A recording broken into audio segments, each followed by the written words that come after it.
Hey everyone, this is Sir Balo, and for this video, we're going to talk about Flutter Equatable.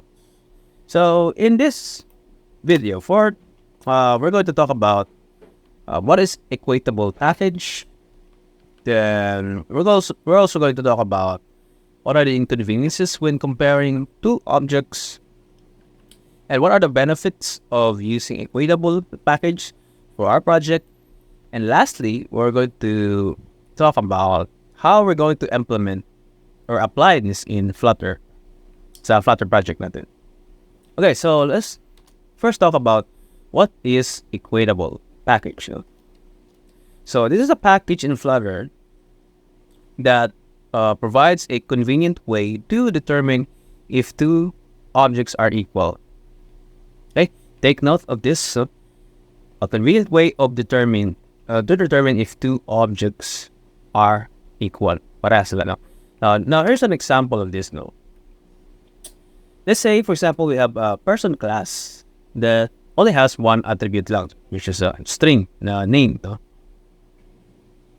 And then let's say we're going to define our main function, in which the main function is going to create two instances or objects ng person class.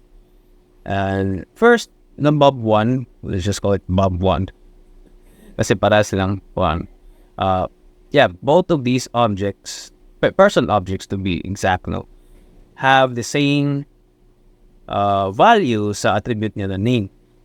But unfortunately, if we look into line 11, when we check if bob1 and bob2 object are the same, using this equals operator, it prints false. And why is that, no? Kasi our expectation, di ba?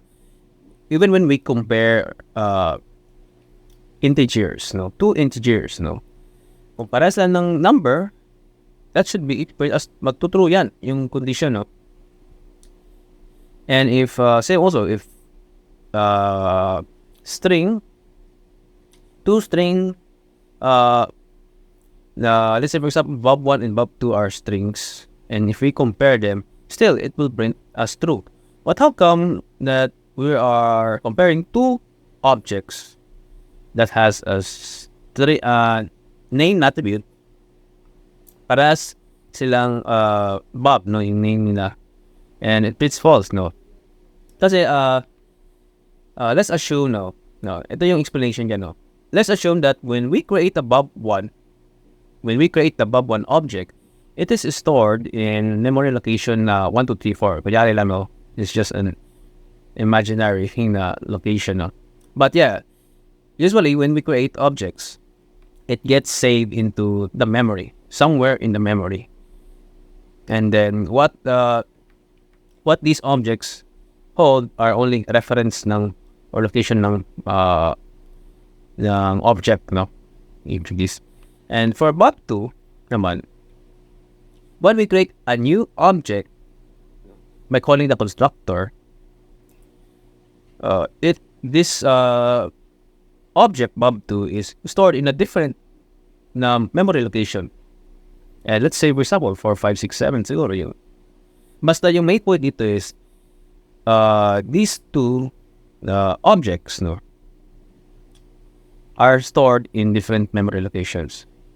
And that is because when we create the bob1 variable, we use the equal sign, and at the same time we call the constructor. When we call a constructor, we create a brand new object, and at the same time we initialize its variable, its attributes. Same also with this line 9, when we create the variable and we call its constructor, we also create a brand new object. In each of these objects, this bob1 and bob2 have different memory location. Now, ito yung pinaka-explanation na dyan, no? When we say bob1 is equals to bob2, no, basically what we're checking with here is kung yung memory location ng bob1 and yung memory ng location of bob2 are the same. So if you could let's go back to our previous slide, no? is obviously that these two objects have different memory locations. So, and the moment that we apply this equality operator, or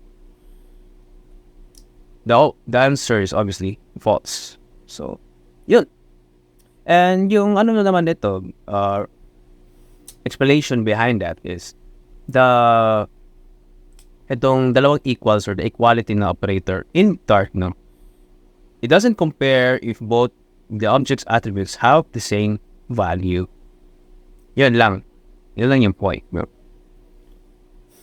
And so in that case, no, that this equality operator is far different from what we expect, no, and we want it not to behave, no, sa expectation natin that dapat kung parehas yung attributes kung parehas yung value ng attributes ni object number 1 and object number 2, dapat equal sila. So the solution for that, how do we check if two objects are equal, no, if this operator doesn't work, no? So yung ginagawa is, what we do is we override that operator. Okay. Sa person class natin, apart from the constructor and the attributes, we override the Boolean operator, the operator that returns Boolean true or false, and we give it specific instructions. But I'm not going to explain this in deeply, but basically, we're going to check talaga in detail if these two objects are equal. And yet, at the same time, pati din yung hash code, no, kasi gagamitin ito. This getter will also be called, no, apart from this, no, basically these two yung gagamitin in order to compare if two objects are identical or the same. But this is how the next time that we use this operator, if we really want na this operator behaves as what we expect, we have to override the operator like this and have to insert some long codes. And this is actually a pretty hassle, no? Kasi what if hindi lang name yung attribute, no? What if it has some other attributes like age, address, or could have 5 or 10 attributes in this class, no? So the more attributes we include right here, the more instructions that we need to insert right here, you know? And that's actually a hassle, no? And that's prone to error, especially if we miss something, an attribute na nakaligtaan natin or whatever, basta adding lines of code right here for every time that we add also an attribute right here is actually an inconvenient solution for that. But don't worry, no, there's actually a solution for this, no, or rather a shortcut, no, on how for us not to define this or override this operator manually, no? So yeah, there's a solution, guys. So this is where the Equatable package comes in. And yun, now I'm going to point out these arrows that I nilagay ko dito, no? First is we're going to import the Equatable package, no? And then sa person, no, what you notice is we have some extra keywords right there, extends, no? When we say extends, is the same concept in inheritance. Basically, we are the Equatable class is sort of the superclass, and the person now becomes a subclass of this Equatable na class, no? And then we also have in line 8 and 9. Basically, it means is we're going to override, no? Kasi itong props na getter, this is from the Equatable na class. And we are mandated when we extend when we extend the Equatable class, we need to override this props to the getter. And what you need to change lang naman is you just intact lang. Pretty much everything's intact right here except for this one. So, kung ano yung mga attributes dito, and usually, what we add right here is yung mga attributes that has unique value for each object. Let's say, for example, ID. You know? For every person, definitely, iba-iba talaga yung ID. Yeah, no? But in this example lang, for the sake of demonstration, name lang yung niya. But, there's a high chance that there are two persons that have the same name. So, this is like, not recommended that you add this. But, yeah, yung much better if there was an ID dito na attribute, but that would have been the right, the more recommended na ilagay natin dito for this list, no, sa array natin. No? Ibig sabihin lang naman ito, if you're curious, no, basically, whatever is the attributes that we include right here, yun yung magiging basis if two objects are equal or not. So, if ever we have two objects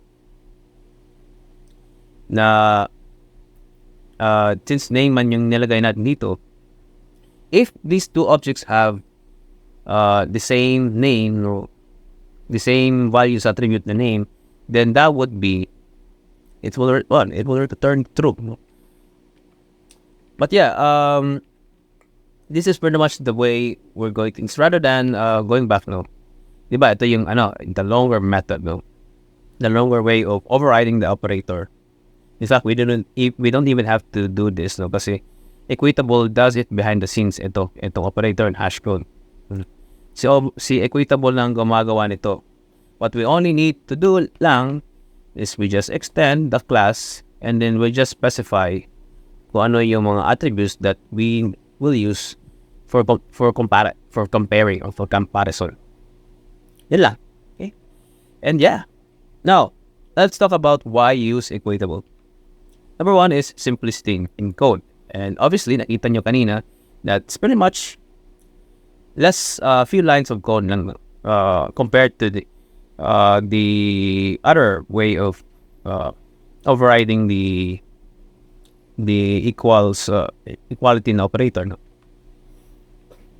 So the more simple the code, the less errors, so and much more maintainable in code. Another thing is efficiency in state management. Now, this may not make sense to you what is state management, but once we get into the Flutter UI, you'll understand this. But for now, just ito lang muna yung i-take note. No? When we say efficiency in state management, means that we could accurately detect changes in the state. Kasi in Flutter, we have two types of widgets. We have stateless widget and we have stateful widgets. And let's say, for example, we have a menu. Yung state niya is kung ano yung current menu na selected. Now, if nag-change yung state, let's say, or in other words, nag-change yung menu, what this widget needs to do is it needs to rebuild. It needs to re-render its UI so that whatever the changes is in the state, yun dapat yung lalabas sa UI. And because we are using, when we use Equatable, mas accurate yung pag-detect ng mga changes sa state. Kasi kaysa naman it keeps on rebuilding inaccurately. So pag accurately na detect yung changes, it will only rebuild lang kung kinakailangan lang. Kung walang Equatable, chances are it could possibly render over and over and over kahit hindi naman necessary. And that slows down the application.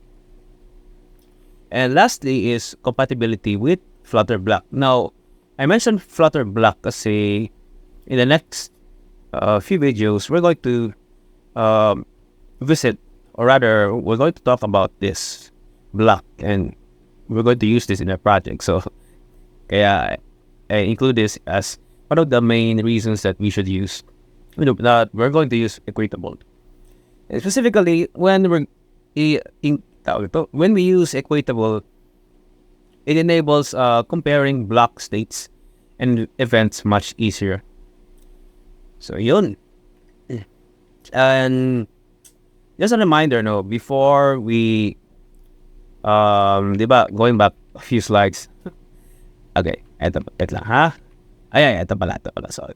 So before we proceed with the code, kasi if we're going to type this manually and everything, it's going to produce an error. Kasi meron pa tayong pinaka-first na step before we even insert all of these additional instructions, no? What we're going to do first is we're going to enter this command sa if you are using VS Code, you're going to enter this. Once you open your Flutter project, sa baba sa terminal, you're going to enter this Flutter pump add Equatable. And it should look something like this, no? Let's say this is your terminal. Of course, this, andyan yung pangalan ko because this is the name of, this is the location of my Flutter application, no, is located, no? So I just entered this command sa terminal and yan. By the way, kailangan pala ng internet nito, no? Kasi it's going to download some packages. And ito yung itsura niya, no? While it's doing the downloading behind the scenes. Notice that you have this plus, meaning this is the additional dependency that we're going to include sa project natin. And once we successfully downloaded and installed this package, once we check this pub spec, the YAML, if you scroll a couple of lines, you will notice that we have an additional structure in here where nakalagay dito Equatable and then yung version niya. So that's how you know na you are able to successfully include the Equatable package sa Flutter project mo. And yeah, that's pretty much it for this video. I hope you learned a lot about Equatable, which we're going to use in our future videos. But for now, you're going to implement this in your code, especially sa entities. We're going to use this in your entities sa domain layer ng project nyo. And yeah, so I guess that would be all for this video, and I hope to see you in the next videos. Bye-bye.